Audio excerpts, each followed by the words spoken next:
Union Law Minister Kiren Rijiju said yesterday at the India Today conclave that the existing collegium system to appoint judges of the High Courts and the Supreme Court is rather obnoxious. His charge was this: the collegium's decisions are opaque. He said, the members of the collegium, 5 senior-most Supreme Court judges, appoint those whom they personally know. It's unfair to those candidates who have no personal acquaintance with the members of the collegium. These aspirants may be competent, but they are left out of consideration for no fault of their own.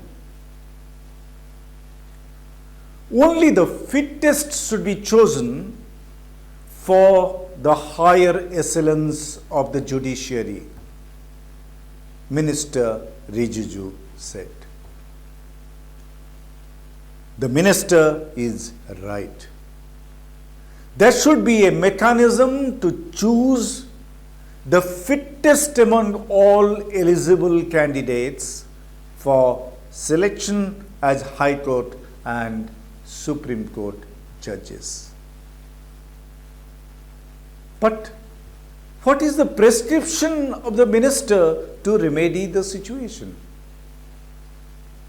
The minister says, the appointing authority must get back to the government of India. And the collegium system must be disbanded. I am afraid minister's assertion is a sure recipe for disaster. It will end the very modicum of independence that still remains with the institution of judiciary in our country.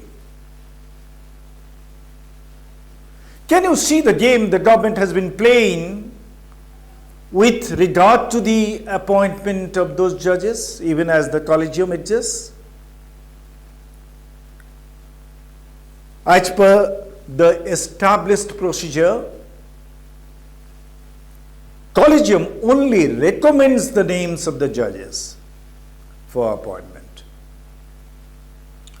It's the government of India's job to do due diligence, background check, and then the government can, if it so wishes, return the same names for reconsideration by the collegium.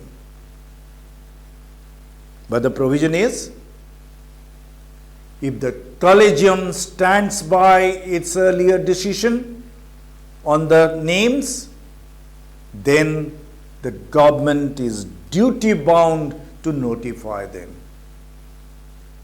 It's exactly the way the relationship between the President of India and the Government of India works. But what has the government been doing? It has been cherry picking from among the suggested recommended names and notifying only a few of them. There have been several occasions in the past when the Government of India has been sitting over the names of some of the recommended candidates, and they have been sitting over them indefinitely. Why? The government is tight-lipped. The file never moves. The government gives no explanation as to why it has not acted. On some occasions, the collegium has made its displeasure public. It has asked the government When thousands of vacancies in the high courts are causing a mountain of backlog of cases, why is the government delaying the appointment of those judges? Maybe after some of these sermons, in some cases, the government acts. But in the rest of the cases, it chooses to ignore. There are occasions when the government has returned a few recommended names back to the collegium for reconsideration. But when the collegium has returned them back with fresh endorsements, in those situations, the government of India has been again exercising its pocket veto power to veto decisions and only notifying some and refusing to do others. We know some of the High Court judges who had been very critical of the ruling dispensation in their judgments. They have been recommended by the collegium, but the names have been pushed to the back burner. What do you do in such cases?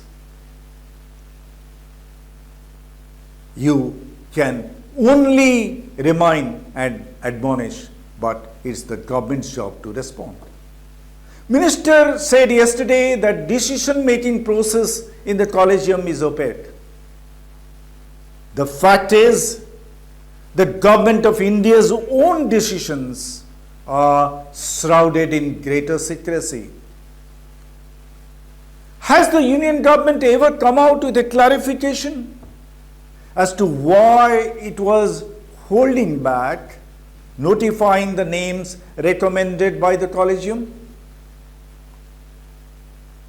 Often it would cite the Official Secrets Act for not giving the information.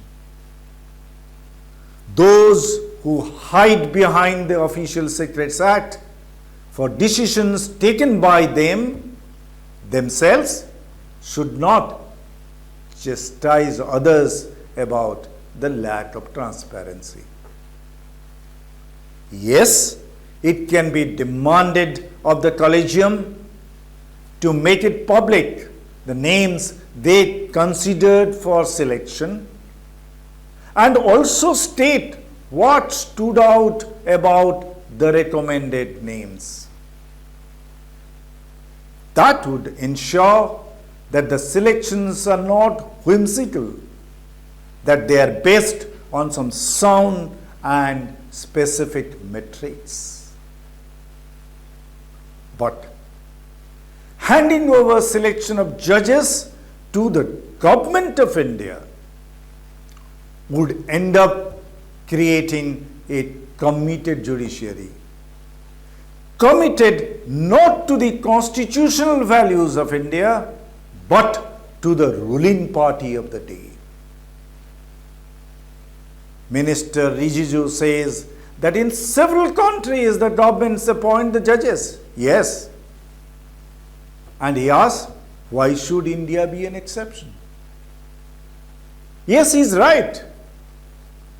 In many countries, several judges are just a pawn in the hands of the executive.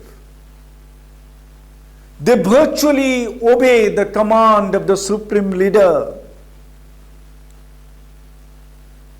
Their servility undermines judicial independence. The chief of the executive in many such countries is a tyrant, stifling out all opposition because judiciary is at his beck and call. We do not want India to turn into an authoritarian setup where judiciary is a handmaiden of the executive. We want to see India as a vibrant democracy where An independent judiciary acts as a check on the excesses of the executive. That can be possible only when judges are appointed through a robust selection process. Yes, the collegium system needs to be fine-tuned for the same. But restoring the power of judge selection to the government of India would really sound the death knell for Indian democracy.